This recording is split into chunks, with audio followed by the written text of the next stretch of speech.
What is up, everyone? My name is Ryan. I live in Cambodia and I love it. So I make videos to express my love.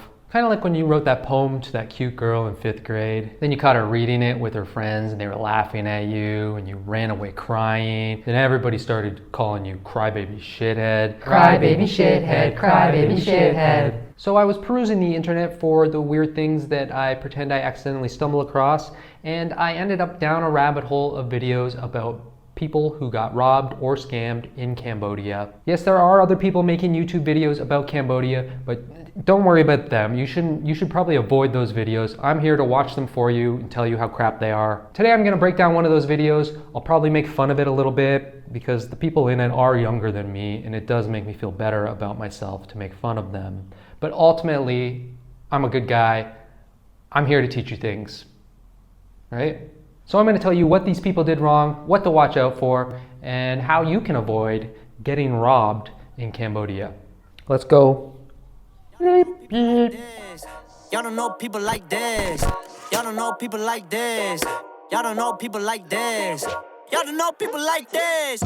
So this is the channel on tour with the Dridgers. The Dridgers are a married couple who have been traveling around for, it looks like a year. This video is called Why We Had the Worst Day Ever in Phnom Penh. They're in Phnom Penh and they're grabbing a coffee, but then they're jumping into a tuk-tuk. They're gonna go down to the killing fields, which is about 14 kilometers south of the city, so it's a pretty far ride. Tuk-tuks are probably the most likely place you'll be overcharged in Cambodia.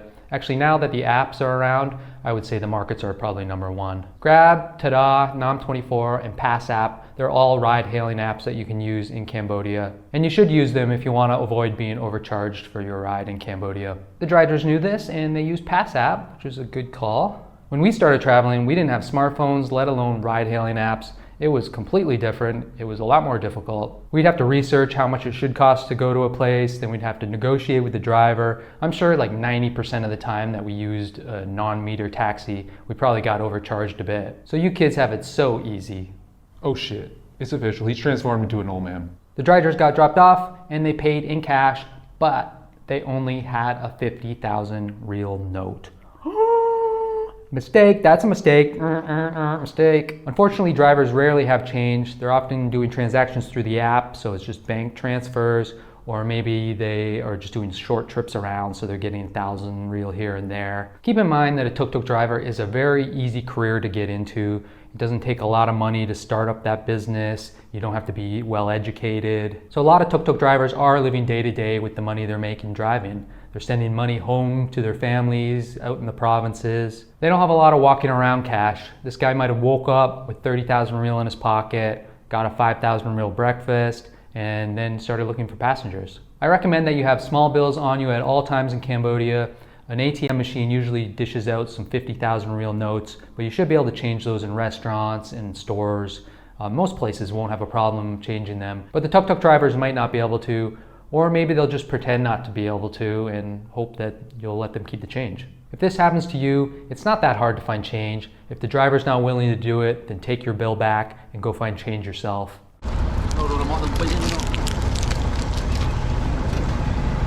According to some people in the comments, that guy was saying that there are another group of tourists looking for a ride back to Phnom Penh if the driver's interested. So this wasn't some scam ring or whatever you thought. This was just a friendly guy trying to help another guy out. We just got dropped off by our tuk-tuk and we gave him a 50,000 real and he bumped us and charged us double the fare and drove off quickly. Well, what he done, he gave us 20, so we was waiting for the rest of the change, and yeah, he drove off. Drove off, we were like, oi, and I'm going to put a jumper on. Yeah, and he just ignored us. Okay. So they gave him 50,000 real, he gave them back 20,000 real, the ride was 15,000 real, so therefore the driver should owe them another 15,000 real, but the driver took off, he drove off. From my past experience, I would be willing to guess that the driver was going off to find change. It's hard to say because we don't see that part of the video, but I've had drivers do that for me in the past. Usually they do it on foot, but maybe there's nothing around in this parking lot, so he had to drive off to some place. I'm not really sure, we don't see it. Or maybe he was like, what do you want me to do? You took the change I had, are we good? And the Dridgers were like, so he drove off. I'm not really sure, but I know for a fact that they didn't get robbed. Your thumbnail is a picture of the driver with big fucking letters that say, "This guy robbed us." Even if he did take your $3.65, he did not rob you. According to my lawyer, for it to be robbery, violence or the threat of violence must occur. Honestly, watching this, I just felt bad for the driver.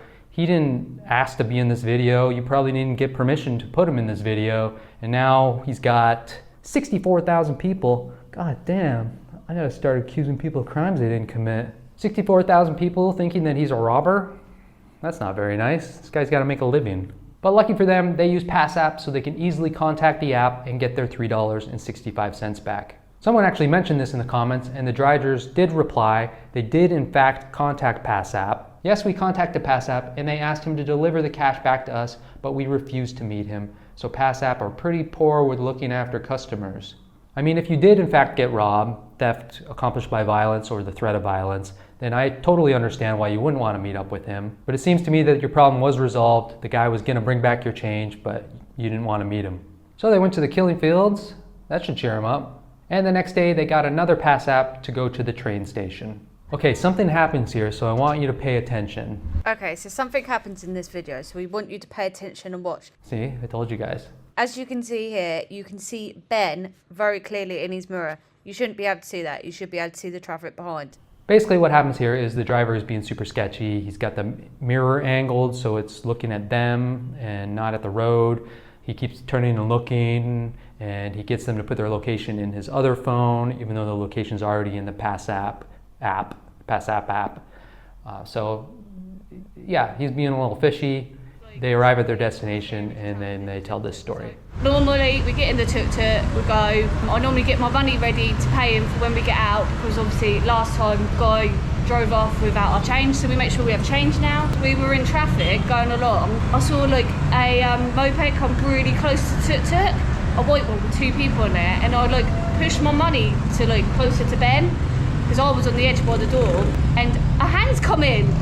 The guy on the back seat, hand reached in to try and grab my money, but luckily I'd pulled it out of his reach before his hand went in there. This is one of the most common crimes you're going to find in Cambodia, a drive-by theft, usually for a phone or a purse. Whether the driver was in on it or not is difficult to say from the video.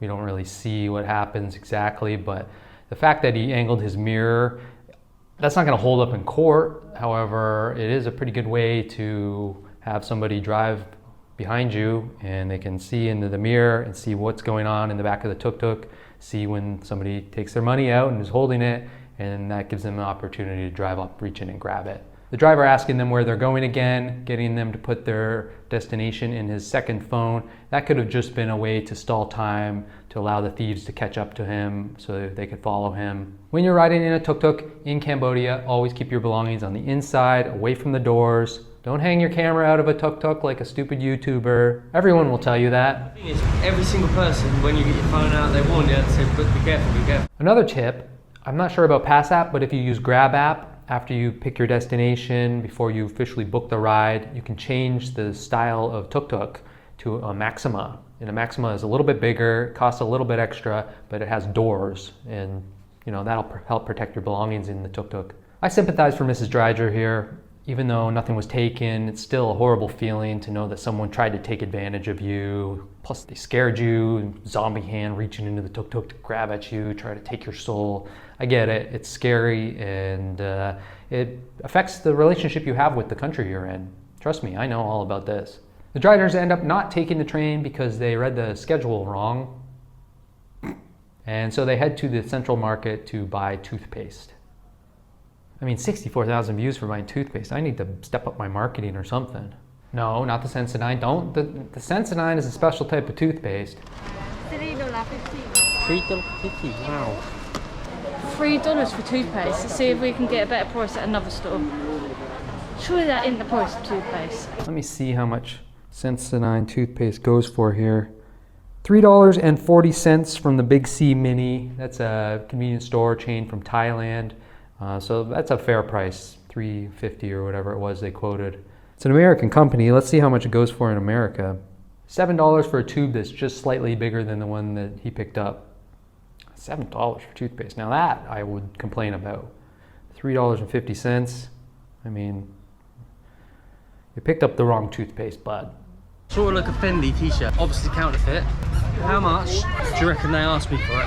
I said, how much? Right? I don't know if this is because they haven't had tourists in a while, right? But they come out and said $45. $45. I nearly passed out. Yeah. I find that in the central market, you will find people who are going to jack up the price way super high and just hope you're a moron and pay it, or use it as a starting point for negotiation. And then they always say, like, cut the price in half right off the bat. Well, no, you want to cut the price more than in half for a lot of these negotiations you're doing there. $45 for a counterfeit Fendi t-shirt. I was like, I wouldn't even give you $1. No, thank you. Good on you guys for not paying $45 for a fake Fendi t-shirt. Oh, a real one is $720, so that's actually a pretty good deal. That's what, like 94% off or something? Probably should have bought that shirt. And they pretty much end their video by telling us how great t-shirts are. We like them though, they're so easy to throw on. T-shirts are good for travel days. I love them. And it costs us a couple of dollars and we can bin them after work.